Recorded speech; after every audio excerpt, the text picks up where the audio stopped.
잠언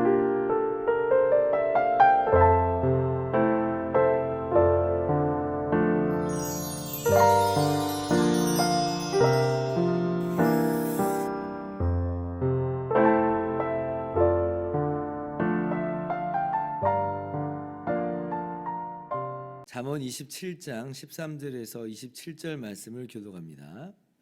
타인을 위하여 보증선자의 옷을 취하라. 외인들을 위하여 보증선자는 그의 몸을 볼모 잡을지니라. 이른 아침에 큰 소리로 자기 이웃을 축복하면 도리어 저주같이 여기게 되리라. 다투는 여자는 비 오는 날에 이어 떨어지는 물방울이라. 그를 제어하기가 바람을 제어하는 것 같고 오른손으로 기름을 움키는 것 같으니라. 철이 철을 날카롭게 하는 것 같이 사람이 그의 친구의 얼굴을 빛나게 하느니라. 무화과 나무를 지키는 자는 그 과실을 먹고 자기 주인에게 시중드는 자는 영화를 얻느니라. 물에 비치면 얼굴이 서로 같은 것 같이 사람의 마음도 서로 비치느니라. 수월과 아비도는 만족함이 없고 사람의 눈도 만족함이 없느니라. 도가니로 은을, 풀무로 금을, 칭찬으로 사람을 단련하느니라. 미련한 자를 곡물과 함께 절구에 넣고 공의로 찌을지라도 그의 미련은 벗겨지지 아니하느니라. 내 양떼의 형편을 부지런히 살피며 내 소떼에게 마음을 두라.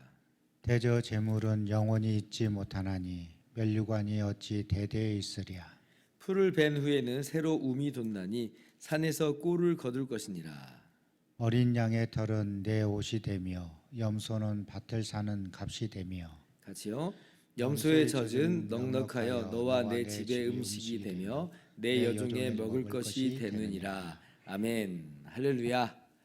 하나님의 크신 은혜와 평강이 오늘도 변함없이 여러분 가운데 가득 넘치기를 주님의 이름으로 축원합니다. 어제 우리가 27장 전반부를 통해서 진정한 우정, 진짜 친구라면 어떻게 해야 하는가 하는 것을 우리가 함께 살펴보았습니다. 오늘 하반부에도 같은 내용이 조금 더 나와 있습니다. 17절 말씀이에요. 철이 철을 날카롭게 하는 것 같이 사람이 그의 친구의 얼굴을 빛나게 하느니라. 철이 철을 날카롭게 한다. 어떤 그림을 좀 그려볼 수 있겠냐면 망치질을 막 열심히 해가지고 칼을 날카롭게 만드는 그런 모습이나 또 칼과 된 그런 쇠붙이 기기가 있잖아요. 그런 걸 통해서 우리 부엌칼을 이렇게 날카롭게 연마하는 그런 것들을 떠올리면 될 것 같아요. 중요한 건 뭐냐면 이제 서로 자극을 준다는 거죠. 자극을 줘야지, 그래야지 날카롭게 벼려지는 것이고 재구실을 할 수 있는 것이다라고 하는 거예요. 그래서 어제 말씀으로 한다면 이렇게 서로 자극을 주는 게 뭐예요? 5절에 면책, 그리고 6절에 보면 충직으로 말미암는 친구의 그 아픈 책망, 9절에 친구의 충성된 권고, 이제 이런 것이 이제 자극이 될 수가 있는 겁니다. 그러면 이제 상대방 친구의 얼굴이 빛나게 되는 거예요. 그래서 어둠의 길, 죄악의 길에 있더라도 다시 돌아올 수 있는 그러한 계기가 되는 것입니다. 그리고 꼭 면책이 아니더라도, 그러니까 잘못된 길로 가는 그런 상황이 아닐지라도, 친구가 꼭 그런 길로 가는 것만은 아니잖아요. 근데 그런 거 아닐지라도 좋은 친구는 어떻다는 거예요? 철이 철을 날카롭게 하듯이 서로 좋은 영향력을 끼친다는 거예요. 우리가 바른 길을 가고 있는 이유 중에 하나는 뭐냐? 나의 주변에 그런 친구가 있기 때문에 그렇습니다. 그러니까 그 친구에게서 자극을 받고 그 친구에게서 좋은 영향력을 받고 있기 때문에 우리의 인격이 더 발전돼 가고 있고 성숙해 가고 있고 우리의 품행이 단장되고 있는 거죠. 그것은 바로 좋은 친구가 우리 주변에 있기 때문에 그렇습니다. 그 친구가 딱 떠오르시나요? 그런 친구가? 네, 떠오를 거라고 생각을 합니다. 그래서 그런 친구를 주신 하나님께 감사하실 수 있기를 바랍니다. 목사님, 근데 나는 친구가 없는 것 같아요. 그렇게 말씀하실 수 있을 것 같아요. 통계를 보면 우리나라 사람 4분의 1이 치료가 필요할 정도의 외로움을 탄다 그래요. 고독이라고 하는 게 가장 좀 치명적인 정서적인 그런 문제잖아요. 근데 우리나라 국민의 4분의 1이 그러한 고독 속에 시달리고 있다라고 하는 거예요. 종교가 있는 사람은 좀 덜합니다만은 종교가 있는 사람도 5분의 1 정도가 그렇다고 그렇습니다. 기독교인들도 어떤 분들은 그러한 고독 가운데 있다라고 하는 거예요. 근데 그게 이상한 게 아니라 저도 그런 경험을 하고 아마 여러분도 그런 경험을 아마 했을 텐데 어떤 한 선교사님도 이제 이런 얘기를 써놓은 걸 제가 본 적이 있어요. 선교지에 가서 열심히 선교를 합니다. 그러니까 사명감을 갖고 불타는 마음을 가지고 가서 열심히 하는 거잖아요. 10년 정도 됐어요. 타국에서 사역을 하고 그날도 이제 사역지로 갈 때 운전을 하고 이제 막 가고 있는데 갑자기 사무치는 외로움이 막 이렇게 막 들어오더라는 거예요. 엄습을 한다 그러죠. 난 혼자다. 그분은 게다가 뭐 지금 우리나라 이 땅을 떠나 있는 상태이니까 더 아마 그런 것들이 피부로 와닿았었던 것 같아요. 난 혼자다. 그래서 막 운전대를 막 붙잡는데 막 눈물이 이렇게 막 흐르는 거예요. 난 혼자다. 그래서 난 외롭다. 근데 그렇게 이제 울고 있는데 마음 한편에 어떤 이제 음성이 잔잔하게 들려오는 것 같냐면 내가 있잖아라는 그런 말씀이 이렇게 마음속에서부터 이렇게 울려오는 것 같더래요. 내가 있잖아. 주님의 말씀이라 주님의 음성이라 이렇게 이분은 생각을 했대요. 주님께서 나와 함께 하시는구나.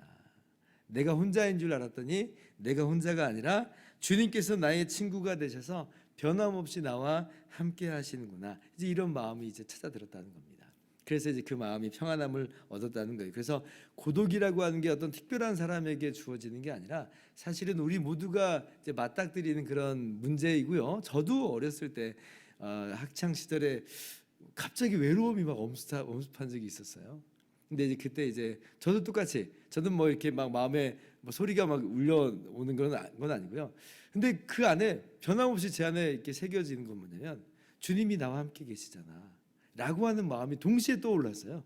그래가지고 그 외로움을 오늘날까지도 잘 이겨나가고 있습니다. 그래서 나는 그런 친구가 없는 것 같아요, 목사님. 그렇지 않습니다. 우리에게 변함없는 항상 좋은 친구가 되어주신 예수님이 계세요. 예수님께서 우리를 위해서 사람이 되어서 이 땅에 오셨죠. 대신 십자가를 지시기까지 하셨습니다. 우리의 모든 죄와 모든 저주를 모든 형벌을 다 받으셨어요. 그래서 우리가 이 어둠의 나라 이 사망 가운데 우리가 있을 수밖에 없었는데 그런데 빛의 나라로 하나님의 영광스러운 자녀가 돼서 하나님의 나라 백성이 되었죠. 주님과 우리가 하나가 됐어요. 주님께서 우리의 머리가 되어주시고 우리가 주님의 몸된 교회가 되므로 주님이 영원히 우리를 떠나지 않으시고 하나가 되어주시고 한 몸이 되어주셨다. 주님께서 우리에게 이렇게 말씀하여 주십니다. 제자들에게 이렇게 말씀하셨죠. 요한복음 15장 15절 이제부터는 너희를 종이라 하지 아니하리니 종은 주인이 하는 것을 알지 못함이라. 너희를 친구라 하였노니 내가 내 아버지께 들은 것을 다 너희에게 알게 하였음이라. 친구라. 내가 너희를 친구라 부른다 라고 말씀하세요. 우리를 친구 삼아 주시는 우리 주님의 은혜를 우리가 깊이 묵상했으면 좋겠습니다. 그래서 주님께서 변함없이 우리와 함께 하시니까요. 주님께서 우리를 빛나게 하시는 거예요. 다른 친구들도 우리를 빛나게 합니다. 그런데 정말 우리를 빛나게 하시는 친구는 우리 주님이시다. 죄와 허물로 영원히 죽었던 우리를 죽을 수밖에 없었던 우리를 주님께서 빛나게 하시니 얼마나 정말 우리가 복을 받았는가. 그래서 좋은 친구가 되신 주님을 바라보면서 오늘도 여러분의 언행과 또 품행이 그렇게 아름답게 단장되어 갈 수 있기를 인격이 성숙해져 나갈 수 있기를 바랍니다. 자, 그리고 오늘 본문 말씀해 주시는 또 주요한 교훈이 하나 있어요. 그게 뭐냐면 하나님께서 내게 줄로 재어준 기업을 충실하게 잘 감당하자라고 하는 것입니다. 23절 말씀 한번 같이 읽어볼까요? 시작. 내 양떼의 형편을 부지런히 살피며 내 소떼에게 마음을 두라. 목사님들의 목회 지침처럼 많이 이제 읽혀지고 또 들려지는 말씀입니다. 주님께서 맡겨주신 주님의 양떼를 내가 잘 돌봐야 되겠다, 섬겨야 되겠다라는 다짐으로 이 말씀을 이제 마음 가운데 새기고 있는 거죠.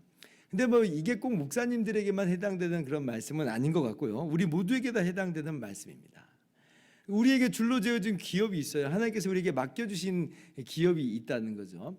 그러면 그 기업을 우리가 어떠한 자세로 나가야 될까, 대해야 될까라고 할 때에 마찬가지예요. 부지런히 살피며 마음을 두면서 그렇게 우리가 성실하게 감당하자라고 하는 겁니다. 왜 그렇게 해야 되는가? 24절 보니까 대저 재물은 영원히 있지 못하나니 면류관이 어찌 대대에 있으랴 이렇게 말씀하고 있어요. 대저라고 하는 이 단어가 이제 원래는 이제 왜냐하면 이런 단어입니다. 왜냐하면 그러니까 원문상으로 왜냐하면으로 해석하는 게 훨씬 더 바람직하다는 거죠. 그러면 어때요? 왜냐하면 재물은 영원히 있지 못하기 때문이다. 그러니까 부지런히 살펴라라고 하는 거죠. 실제로 만약에 부지런히 살피지 않으면 어때요? 지금 당장은 뭐 별 문제 없는 것처럼 보이죠. 이전에 굴러왔던 대로 잘 굴러오는 것처럼 보이지만 서서히 골마가잖아요. 양떼를 돌보지 않아요. 양떼에게 마음을 두지 않아요. 그러면 양들이 이제 조금씩 병도 들고 잘 못 먹어서 좀 쇠약해지기도 하고 아니 뭐 도둑이나 짐승이 또 약탈해 가기도 하고 그렇게 서서히 무너져 내려가다가 어느 날 보면 다 이제 무너져 버리는 그런 일들을 이제 보게 되는 겁니다. 농사도 마찬가지죠. 돌보지 않으면 부지런히 살피지 않으면 병충해 들죠. 잡초이 막 여기저기에서 막 이렇게 솟아나죠. 그러다가 이제 망하는 거죠. 실패하게 됩니다. 그래서 부지런히 이제 살펴야 된다라고 하는 거예요. 그런데 이제 감사한 것은 그럼 우리 혼자 정말 낑낑대면서 부지런히 살피는 거냐, 모든 걸 다 내가 책임지는 거냐라고 할 때 그렇지 않고 25절 보니까 풀을 벤 후에는 새로 움이 돋나니 산에서 꿀을 거둘 것이니라.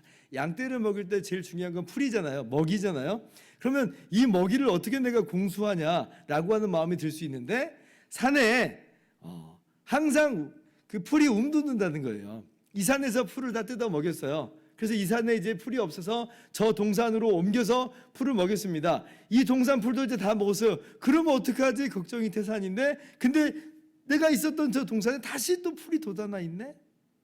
하고 또 그쪽으로 옮겨서 풀을 먹일 수 있다. 하나님께서 도우시는 손길이 있는 겁니다. 그러니까 우리 혼자 부지런히 살피라고 하니까 하나님은 팔짱 끼고 있는 그런 모습이 아니라 하나님께서 부지런히 살피는 그의 손에 힘을 주시고 그의 모든 이 앞길을 또 함께 하시면서 또 인도하시면서 도우신다라고 하는 거예요. 그러니 우리는 오늘도 부지런히 살필 수 있되 마치 이것이 마냥 내 책임만인 것처럼 그렇게 큰 부담은 아니다라고 하는 것이에요. 근데 어떤 분들은 또 이렇게 해도 24절을 해석을 하더라고요. 이제 여기 재물이 없어지기 때문이다라고 하는 것을 양떼도 일종의 재물로 봐서 이렇게 해석을 할 수도 있는데 어떤 분은 재물하고 양떼를 또 대조하는 그런 해석을 하시는 분들이 있어요. 재물은 없어지지만 가축은 없어지는 거 아니니까 그러니까 재물 같은 거 쌓아두는 거 하지 말고 생산적인 일을 하라 뭐 이렇게 해석을 하시는 분들도 있더라고요. 만약에 이제 집에 금은 보화 뭐 다이아몬드 뭐 보석들을 쌓아놓는다고 해보세요. 보기에는 좋죠. 근데 그 자체에 뭐 무슨 의미가 있겠어요. 요즘에는 무슨 시세 차익이라도 뭐 얻을 수 있는 것처럼 보이지만 예전에는 그냥 파는 것 외에는 방법이 없었잖아요. 그러면 그거 계속 팔아먹고 살면 점점 더 재물은 줄어들기 마련이잖아요. 그러니까 생산적인 일 계속 지속할 수 있는 그런 일을 하라라고 이제 적용을 하시는데 그것도 좀 일리가 있다라고 생각을 했습니다. 어찌 됐든 중요한 건 뭐냐면 하나님께서 내게 맡겨주신 내게 줄로 재어주신 기업이 있어요. 그 기업을 잘 감당하는 것이 오늘의 우리의 실제적인 지혜라라고 하는 것입니다. 그로 인해서 누가 유익을 얻어요? 우리가 유익을 얻죠. 우리의 기업이 그렇게 해서 더욱더 확장될 수 있기를 바랍니다. 뿐만 아니라 그렇게 부지런히 살핌으로 말미암아 우리 집의 여종이 한마디로 종업원도 행복을 누립니다. 그러니까 모두에게 이것이 다 기쁨이 되는 거예요. 그리고 상품을 구매한 고객도 또 행복하겠죠. 그러니까 우리가 오늘 맡겨주신 우리의 일들을 잘 감당함으로 그렇게 큰 유익을 얻으실 수 있기를 주님의 이름으로 축원합니다. 기도하겠습니다.